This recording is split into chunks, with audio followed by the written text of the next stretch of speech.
Инновац цахим бодлогын байнгын орооноос ди парламентаар санал гаргасан иргэдтэй уулзаж цахим санал асуулгын платформыг сайжруулах чиглэл хилцүүлэг зохион байгуулжээ.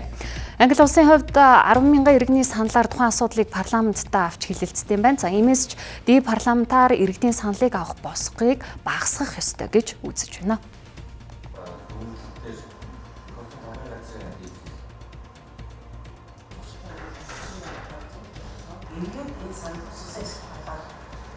Британи улсын ийм иргэдийн нөгөө парламентын санал авдаг платформыг манайхан нэлээд загвар болгож ашиглаж ирсэн юм билээ.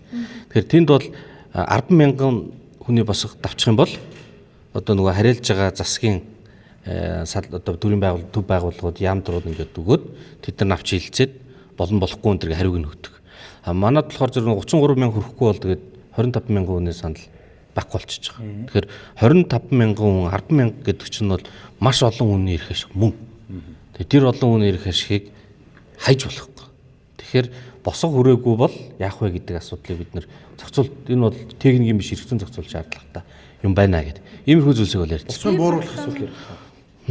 Босго өндөр байна. Улсынхаа хүн автай. Тий, яг уу ямар төвшөнд хүрэх юм бол парламентаар хэлцүү. Ямар төвшөнд хүрэх юм бол засгийн газар дээр хэлцүү гэдэг тийм. Тэгэхээр босхийг бодоод магадгүй зүгээр Английн жишээ бол 10,000 хүрчих юм бол засгийн газар руу явуулцдаг.